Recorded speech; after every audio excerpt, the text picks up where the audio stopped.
This is Research Like a Pro, episode 158, Research Like a Pro with DNA, eCourse, part 1.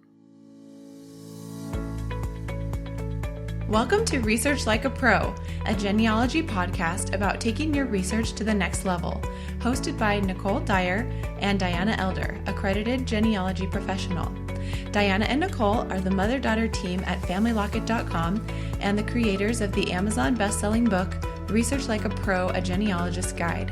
I'm Nicole, co-host of the podcast. Join Diana and me as we discuss how to stay organized, make progress in our research, and solve difficult cases. Let's go. Hi, everyone. Welcome to Research Like a Pro. Hi, Nicole. How are you today? I am doing great. How about you? I am doing well. What have you been working on or reading? Well, I'm finishing up the book that I've been reading for several months. It takes me a while because I just read 2 or 3 pages a day. It's pretty full of information, so I take my time. But it's The History of the Ozarks, Volume 1 by Brooks Blevins. And this very last chapter is about the society. And this is all about the time period, maybe 1800 to 1860. It's the antebellum period before the Civil War. And this last little bit has been really fascinating because it's about schools and talks about how they had something called subscription schools where people would pay $1 a month to send their children to the school. And it was basically whoever decided they'd set up a little school and be the teacher.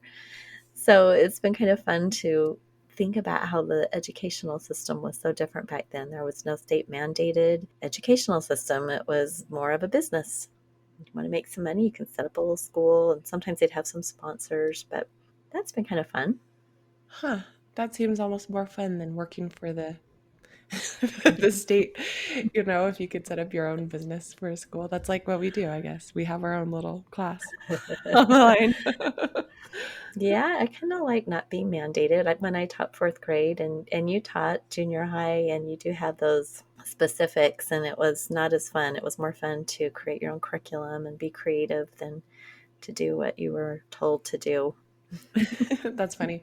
I was really lucky when I taught school in my history class for middle school. I had 3 levels, 6th, 7th, and 8th, and it was a charter school. So I kind of looked at what the state of Arizona wanted us to teach, but then the charter school had like their own plan for what each grade had, and it didn't always match up with the state's guidance. So I asked the principal, and they just gave me a lot of leeway to kind of do whatever I thought was best. So I really enjoyed my teaching experience at that charter school. Yeah, anytime you can be creative and kind of make up your own curriculum based on the needs of the students and your background and what seems relevant at the time, I think you have a really fun experience. Yeah, that reminds me, I finished reading the book The Lost Friends by Lisa Wingate, and the present day storyline was about a teacher who was in Louisiana trying to teach high school English, and she had brought in all this local history and basically genealogical research on the students' ancestors, and it was really neat. It was just a fun idea to think about teaching students to dive into their own personal and local history to write and learn the skills they need to. And that was something we did in my middle school history class as well. So I could really connect with that story. That's right. I love that part of the book because some of those kids were really struggling with school. They just didn't want to go to school. They didn't want to pay attention. But once they started connecting to their own family's history, it completely changed them. And that is fictional, but I think it's real life application that you saw when you were working with the students and their family history. Absolutely. It's really exciting as a student to receive a project where you're actually doing something real, meaningful. And that's what I like about local and family history. It's that you're actually like discovering new things. You're actually doing history and not just reading about what some other historian has found. Right. So that's fun. So let's do some announcements. We have our study group for the fall of 2021. It's Research Like a Pro with DNA, and registration is ongoing. It might be getting close to being full at this point. We're recording this in advance, so we don't know. If the study group is full, be sure to email us to get on our waiting list. You can email me at nicole@familylocket.com. And if anyone has to drop out for any reason, it usually happens, 1 or 2 people have something come up, then we can get you in. So make sure you get on the waiting list. We're always looking for more peer group leaders. So if you're interested in that, look at our application on our website for the study group. And then if you can't make it for this fall study group, we'll look forward to seeing you hopefully in our next study group in the spring. We have 2 every year. Today, we have a fun giveaway from Genealogical Publishing Company. Because today we're talking about DNA, we're going to be giving away a quick sheet about genetic genealogy by Angie Bush. It's the second edition that she came out with in 2019. It's called Genealogy at a Glance Genetic Genealogy Basics. So if you comment on this blog post that's associated with episode 158 of Research Like a Pro, then you'll be entered into a drawing to be chosen as the winner of that quick sheet. That's so fun that our friends at Genealogical Publishing are providing that for us. Well, let's dive into our topic. We are here with a guest. Our guest is Allison Kotter, and she is a member of our Research Like a Pro with DNA online course. And she's also done our regular Research Like a Pro course and was a peer group leader for our last Research Like a Pro study group. And so we thought she'd be perfect to come on and talk about her experience with the course and DNA. So, Allison, just tell us a little bit about yourself and why you are really interested in genealogy and Research Like a Pro experience, all that good stuff. All right. Well, I'm happy to be here. Thank you for inviting me. So, I have been doing genealogy for about 10 years. I started with my mom, and I started doing it as a hobby. And as time went on, I kind of found myself doing it for all my spare time. So, I decided to figure out how to do it a little bit more professionally. So, that's when I came across Research Like a Pro the first time. That was a few years ago. And I took your eCourse, and it really boosted my confidence. And it actually led me to applying for the study group for level 1 for ICAPGen. And I am currently working on my 4th generation project. And as I've been expanding my education in genealogy, I kept coming across genetic genealogy, and I kind of had no idea how to approach it. So when I heard about the Research Like a Pro with DNA e-course, I was really excited because I felt I knew the Research Like a Pro process and I was comfortable with it. And so I knew that if I could add DNA with that, that would increase my skills and increase my evidence for my different projects. Oh, absolutely. And I think it's so fun that you started with your mom. So you guys are just very similar to Nicole and me and doing this together, which is always really fun. So, Allison has been writing some fun blog posts for us about her experience as she does the Research Like a Pro with DNA course. So, we thought we would talk about that today on the podcast and do a couple episodes about it, just so that we can have some more chances to talk about incorporating DNA evidence into a project. So, Allison, tell us about your project and the first step, which is to analyze your pedigree and figure out some options for your DNA project. Yeah, so in the course, you guys explained that using autosomal DNA, you can only really go back 6 to 8 generations. And that was the DNA I had access to. For the project, I'm using my mother in law's DNA. Her name is Leslie. So I've been using her family tree for my level 1 project for ICAPGen. And I started looking at some of the problems I was facing in this project and thought about how DNA could help me overcome them. So, one of the problems I thought about was I had, through traditional research, decided that Mary Ella Parker, who is Leslie's great grandmother, was the daughter of William Edward Parker. But I was talking with some cousins while we were exchanging information, and they said, "Oh no, Mary was the son of Zillah. William and Zillah were married. Mary is the daughter of Zillah's first husband, Mr. Barnes. Nobody knows his name. All we know is his last name was Barnes." And I was like, well, that doesn't track at all. So I thought that DNA could maybe help me. Well, I wanted it to prove my point, but maybe disprove my point that she was either Mr. Barnes' daughter or William Parker's daughter. And then the other question I thought about was Zillah, so Leslie's great great grandmother. She is a Beck, and that has been shown pretty thoroughly in traditional research. But I found this one record that totally threw me off, that has her and her siblings' names being changed from Lewis to Beck. So Zillah Lewis is being changed to Zillah Beck. And I was like, What? So I thought DNA could maybe help me figure out who this Lewis connection is, and is she biologically a Lewis? Was she adopted? Things like that. Wow, these are both excellent questions for utilizing DNA evidence because both of them you are trying to find a biological parent. And that's what DNA is really good at helping us do. Cool. Well, and I think it's so interesting that you came up with these questions from doing the research for your 4 generation project. Because I know when I did my project, I dug so much deeper into the records than I had previously. And that is what happens, isn't it? You dig in there and then you come up with all these extra questions about the research. So, after you had these two possibilities, the next step is assessing your close matches. So, you have to get started with actually looking at the DNA. So, how did that work for you? So, not too many close relatives of Leslie have tested. So, her father had tested, which was nice because this is on her paternal line. So, I was able to sort the matches immediately into her paternal matches. And then her aunt had tested from her mom's side. So those were the only names that we had recognized looking at together. With working with her dad, I was able to identify some of the other ones, like as his cousins. So I was able to sort out those first few matches pretty easily. And then I really relied on through lines to kind of give me hints as to the rest. And you guys talk in the course about how through lines is not, you can't always trust it, but I went through the through lines and followed the ones that made sense and was able to find a good chunk of matches that were related to the Parkers and the Becks. And I was able to sort them into, okay, I know these are biologically from the first husband, from the Barnes, these are biologically from the Parkers, and then these are the Beck descendants. So I put that all in my Airtable. And then what I did was I started putting everything in Airtable through the in common with. So I would go to the shared matches on Ancestry and then I would sort them all together. And that kind of gave me a good idea of what matches I was working with.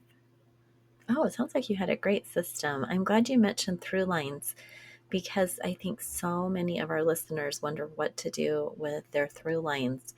And you really have to have this specific project. You have to focus in on something. So that's great. You were able to use that to sort your matches initially and get those good groups going. So I was intrigued when you mentioned that you did find some descendants of the Barnes father and some that you could sort to the Parker side. So that's interesting. Do you remember like how many children Mr. Barnes and Zilla had? Yeah, so traditionally we have found that they had two children, but only one of them seems to have had children of her own, so a daughter and a son. What actually happened, and I'm not, this is all indirect evidence, so we're getting into my 4 generation report, but Sarah Barnes is a daughter between Mr. Barnes and Zilla, and she died young, leaving about 3 children. And those children were actually adopted by William and Zilla. So in the Mm, records, they have the last name Parker, wow. but through family records, it said, oh no, these are Barnes. So the cousin that I talked to said, oh no, Mariella is actually one of those Barnes children. Mm. So that's kind of what I'm trying to sort out.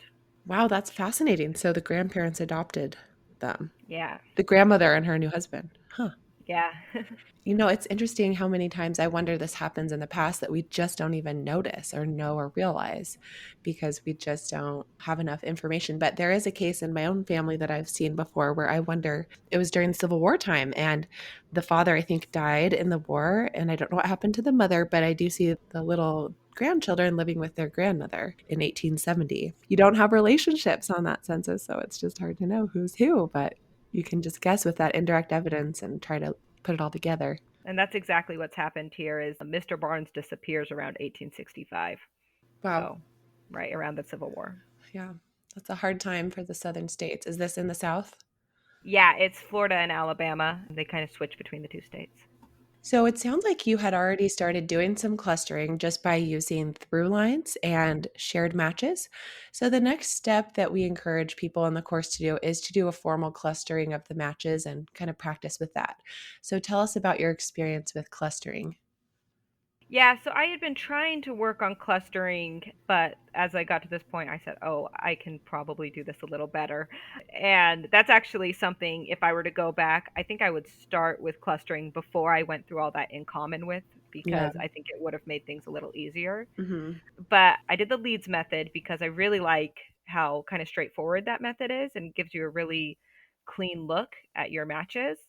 What I found was 5 groups came up instead of the expected 4. So on Diana Leeds' website, she explains that this is most likely to pedigree collapse within the family. And that kind of made sense with what I was seeing because I would go through every match that I had figured out a common ancestor with, and I would give them a colored dot. For like William and Zilla were orange, the Becks were yellow, things like that. And I noticed that for the Deese family, which is on a line for my mother in law that I wasn't really researching, they were showing up in all of these clusters. So I was noticing, okay, the Deeses have married in to multiple of these groups. So I'm going to have to sort that out as I go through this research. Yeah, that's so common with Southern research. We have seen that in my mom's DNA as well, where there's a marriage between the Fraser side and the Briscoe side, and then siblings married siblings. So there's like double cousins there. And so they end up being 2 dots, which is nice because in Ancestry, you can give people both dots. And that always tips me off. This is like a double cousin here. Yeah, and that's been so nice because as I look at a match, I can just look at shared matches. And if I see the little pink dot, which means the Dees is there, I can say, okay, I need to be looking for multiple recent common ancestors for these people, or maybe I can try and find a match that has a little bit less of the endogamy going on. It's always nice if you can just not use those ones that are, have multiple common ancestors. Yeah, those are tricky. And in the South, we have to be always aware of that. I just wonder how many more I haven't recognized or haven't identified because the ones that you talked about, Nicole, they're not that far back. And so we knew about those sisters and brothers marrying, but I have a feeling we have a lot more situations like that further back that we just haven't discovered yet. Yes, I think I'm finding some more extra connections between the Harrises and the Welches. So that's something I'm Okay. like wondering, huh? Yeah. Well, and I think anytime they're in the same location, that percentage of that's going to go up that they Hmm. intermarried. Yeah. So, Allison, I love seeing your chart. Allison shared in her blog post her Leeds Method chart. And I agree that it is so fun because it is clean and I love the colors. And I think it's nice if you can use the color dot system to correlate with the colors on the Leeds Method so that when you go and look at it back and forth, it's really clear what's going on. But what was your next step? You talked a little bit about Airtable, and this is where in the process we encourage you to start making some connections and reaching out and logging those in the correspondence log. So, how did that work for you? So I went through and I reached out to quite a few cousins. Pretty much anyone I had put in my Airtable, I tried to send a message. And I didn't get a lot of responses, but it was very fun, the responses I did get. A lot of times I find that the people that respond are the people that are into genealogy. So they're excited to hear about what you learned about the family, and then they have things to share with you. So we had a lot of fun doing that. I was actually able to just get some quick questions answered. Like one of my questions was Mariella Parker, who married a Sutton. She died in 1950, but I've never seen a picture of her. And I thought, well, I should have a picture of her. She died in 1950. But reaching out to some cousins, they explained that she wasn't really close to our side of the family because she went and lived with her daughter Verla down in South Florida. So they didn't really get to know her. I'm like, okay, well, maybe if I find Verla's descendants, I would be able to find some pictures. And then some people said that we are related to the Parkers, like Bonnie Parker from Bonnie and Clyde. That was a story that they always had. So that was a fun story to hear about. I think one of my favorites was kind of helping someone figure out where they came from. So I was talking to this one cousin, and he knew 3 of his great grandparents for sure, but one of them he didn't know. He said, all I know is my father's mother's maiden name was either Beck or Hitt. And I don't know where she was born, but I know that she had ancestors in Florida, and she had a relative in Center whose last name was Dawkins. And because I'd been doing so much research on this family for my 4 generation project, well, first off, I knew that Beck was one of my last names. I knew we were from Florida, and I knew that one of the Beck sisters had moved to Center, Texas, and married a Dawkins. So I actually was able to send him everything I had. And because I had taken a research log for that research, I was actually able to find that his grandpa was the informant on her death certificate. So it was very exciting to just make those connections, and it kind of reminds you that when you're working with all these people that you're working with people and people's ancestors. It was just really fun. I love that. Sometimes we see those matches and they're just a name to us, but when you start communicating with them, yeah, you do realize, oh, these are our relatives and they're people that have family, want to know about their family too. So that's great. I love that. I love that you're researching in the South where we have so much family and research also. It's so fun. We have Parker relatives and Sutton relatives. I think they were collateral relatives. So Mm. we might be related somehow. I run into dyers all the time in the South, and I think about it all the time. Oh, anybody with Southern ancestry, I always think, well, we probably are connected back sooner or later. That's great. And I think you probably would agree with me that being able to have a place to track that correspondence besides just the messaging systems is so nice, especially when you start emailing or you're in other databases. Having one central location is really helpful. Absolutely, especially as I got later on in the project and I would like come across a match and I say, "Oh, I need to message these people." And I'd go back and see I already did. And so that was nice because it helped me maybe if I did want to message them again, at least not send my same template and kind of look silly. Yeah, I have been guilty of doing that. I'm like, dang it. Why didn't I write that on my messaging system? So, yeah, we learn these lessons, don't we? Yeah, I have done that too, where I thought, "Oh, I'm gonna message them, but let me check my correspondence log. Oh, yeah, I already messaged them once." So then I can tweak my template a little bit to say, like, "Oh, I messaged you a couple months ago, but just wondering, blah, blah, blah." And sometimes it takes 2 or 3 messages, and I'll finally get a response, and they're like, "Oh, I'm so sorry, I didn't see those messages." And I wish Ancestry would be better about showing people their messages. I think their emails just go to spam or something. Yeah, I found it was actually nice if I had found a DNA match on multiple of the websites. If I sent them a match through the different websites, you kind of learned which one they used more Oh, because yeah. they wouldn't respond through Ancestry, but maybe they would respond through the email that was on Family Tree or something like that. So that's been useful for me to use the different websites as well. What a great tip. Thank you. So, the next step in the process of Research Like a Pro with DNA is to kind of take some of these matches that you've put into your Airtable log and correspondence log and begin making a diagram with them to show descent from the common ancestors.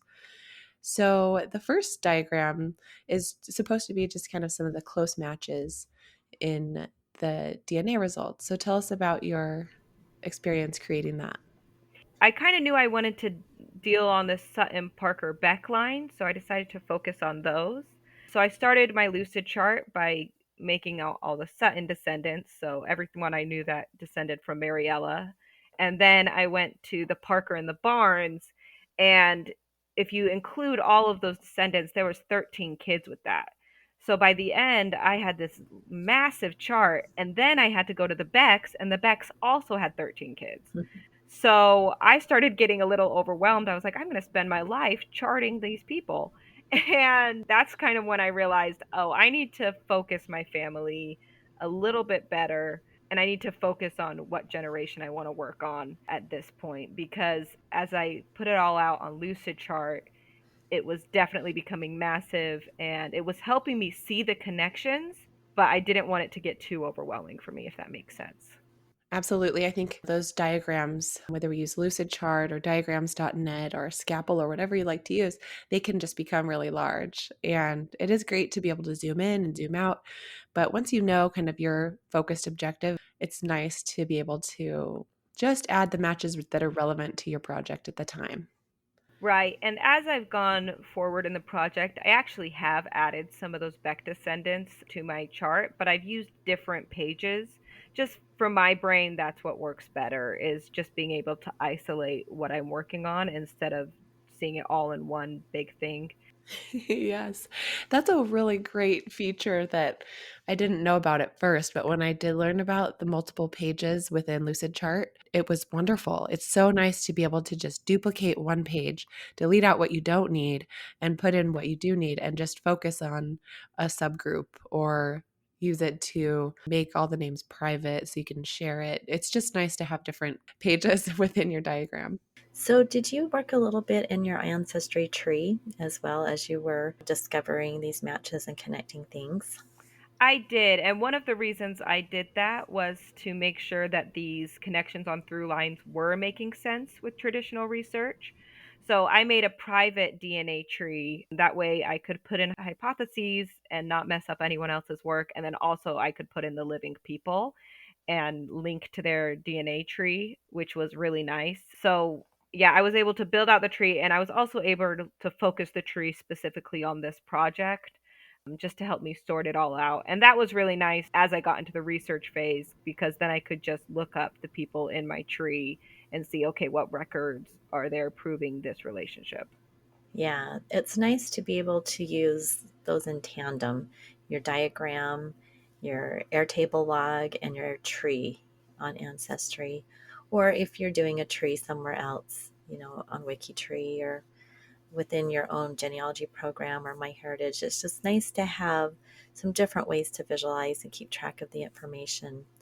So, as you're getting going here, you mentioned that you really were starting to find a need to focus in. So, I'm guessing you needed to actually choose your project and create your objective. So, what did you decide to do?